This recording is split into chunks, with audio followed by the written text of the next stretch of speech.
So to be fully honest, I wasn't actually sure what I was expecting going into a NASCAR game, especially since NASCAR hasn't necessarily been a thing I've been heavily into. Hasn't really had many Australian drivers either. I mean, there is Marcus Ambrose, who was a V8 Supercar champion for, I think, 2 years, 2004, 2005.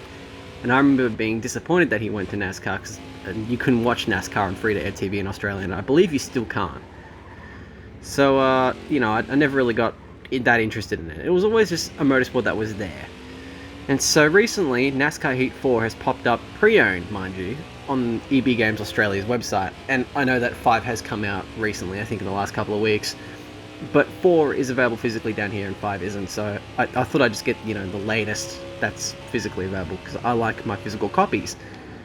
And I'm pleasantly surprised. This game's quite a lot of fun. I mean, the NASCARs are understeery as fuck, which I believe is 100% intentional, given that they're pretty much... I mean, I could be 100% wrong here, but I'm assuming that they are body on frame, or like fiberglass with like a big fuck-off V8 in them, made by several engine builders, which I think is really cool, because if there's one thing I've learned from doing my automotive pre-course, is that I really like engine building. I found that fascinating. I find it very interesting. All the different engine types. It's made me get into more obscure cars and, well, less common cars down here anyway. In like places like Europe, Peugeots are everywhere. You see, the older 306s aren't very common down here, but they're everywhere in Europe. So there's that.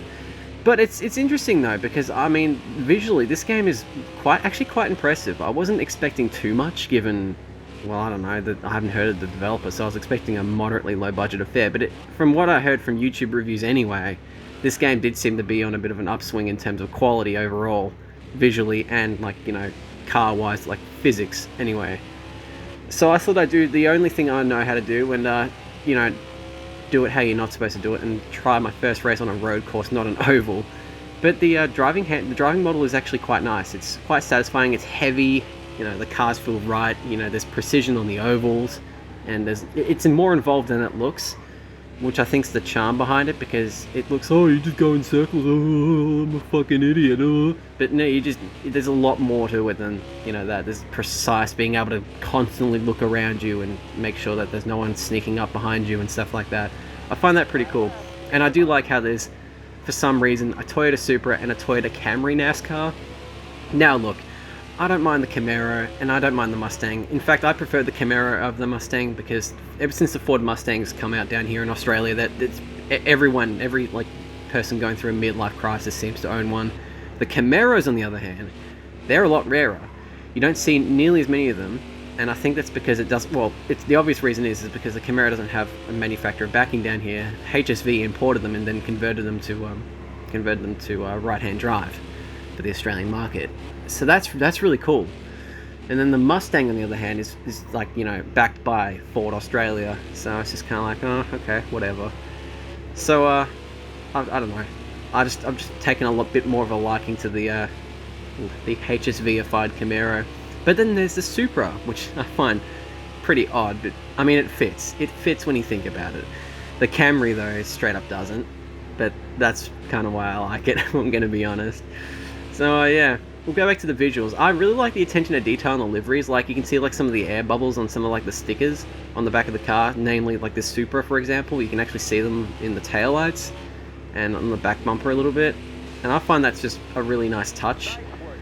It seems to run reasonably smoothly. I can't remember if it's 30 or if it's 60 FPS, but I believe it is 30, because not many racing games target 60 on this platform. I mean, Assetto Corsa Competizione is a really good example of a game that doesn't hit 30. Well, it does, but I mean, there's drops. There's a few drops. Oh, I believe... I thought we were going to do a race with a Camry, but it turns out we're just going to do another one with a Supra. Alright, well, I'll do another video on this game eventually, and I will cover the Camry, just because I just find that really cool. But now I'm thinking about it, what other games got at 60? I guess there's Forza Motorsport, which actually, perfect segue, I guess, because the Series X event did happen, didn't it? Yeah, no, I've got nothing to say about that. Now, I remember when the 1 and PS4 came out, it was like, ooh, new consoles, finally! But with these, it's like, oh, there's new consoles.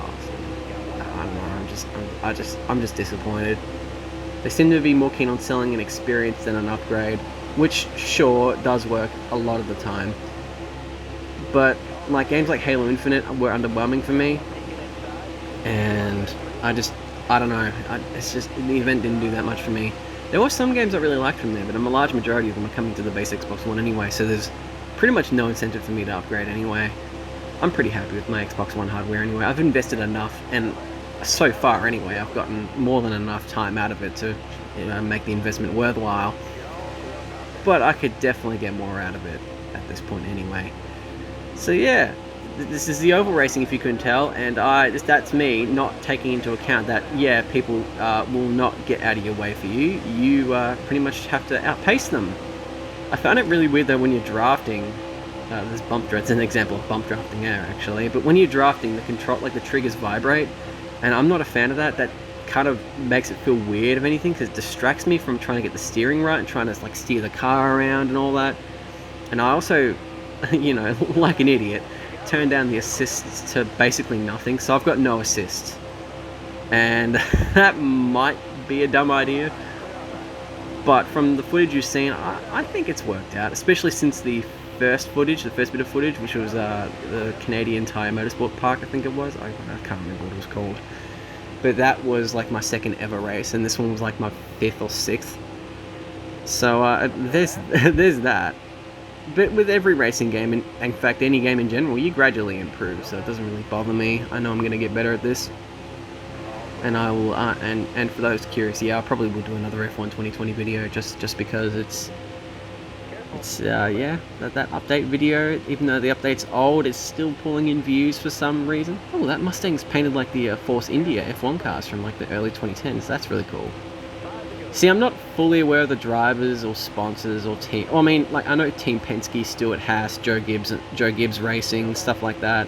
But I'm not 100% aware of most other sponsors. I know some drivers too, like Joey Logano, Dale Earnhardt Jr. I think there's another Earnhardt Jr. somewhere. There's another Earnhardt.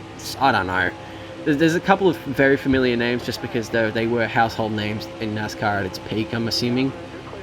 Implying NASCAR had its peak in 2006, but well, I mean, some people might say that. I don't know. I find it very interesting now.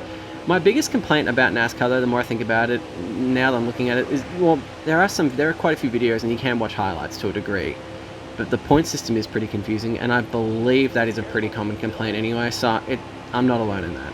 I'm definitely not alone there. But yeah, I'm not aware of much of the teams, but the creativity with some of the liveries is really cool. But I guess when you have, you know, a sport like this, as popular as it is, and even though the popularity of it's declined, it's still pretty big. You have all those people watching, you have all these sponsors wanting to go to it. It gives you a lot of creative freedom with the cars. And given that there are some running on a limited schedule and some running on a full-time schedule, it really does bring out some really interesting stuff. Like when you go through the car selection, like for what driver you want to drive as, you get special liveries for some of them sometimes, and it gets to cycle through with slightly different sponsors or like a special event thing, like a full-on like 500 or 1,000 kilometer race. They don't do 1,000 kilometer races in NASCAR, I don't think, but they do 500 ones. Daytona 500. That's the one I was thinking of. And Indianapolis is there, so I'm assuming they do something Indy related, because surely Indy 500 isn't just limited to IndyCar. There's another like NASCAR Enduro event for Indianapolis. Surely Indianapolis is a cool track. I think with the F1 calendar, with it not going to America this year, North or South America, I think COTA's done for. Because apparently they were financially struggling, which sucks. Like, that really sucks. Because COTA is one of my favourite tracks on the F1 calendar. To be fair, though, I do like Hungary, Singapore, Japan. What was another track I really liked recently? Belgium. Like, all those tracks, like, those do a lot for me. I'm probably a masochist, though, because I do tend to like extremes. Extremely quick or extremely, like, slow tracks. Like, twisty, bendy tracks. I'm now getting a nice generous bump draft to end my race, even though we've still got one more lap left. I completely forgot what I was going on about. Oh yeah, now I remember. So now they could go back to Indianapolis for the Formula 1 race, especially now it's got a new owner. Maybe Roger Penske might be more willing to have Formula 1 back in Indianapolis. And to its benefit, if Pirelli fucks up the tyres, then no one will be able to run. So at least that's got that going for it.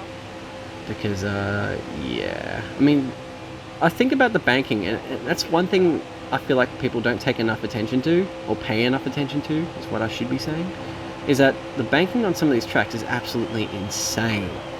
And people go, oh, you know, you're going, again, 193 miles per hour. I'm nearly going 300 kilometers per hour. That, you know, at this banking, that doesn't seem as bad as it actually is. But if you're going up there on foot, good luck. And I never quite hit me until recently how steep some banking's corners can be. It's like, wow, righto. So yeah, spoilers, do not hold on to first here. You will watch how I miraculously managed to fuck this up, although I believe it was just the AI did got him. It's interesting though, because I had the AI on about 50%, although the AI goes from 85 to 105. Cool, I guess.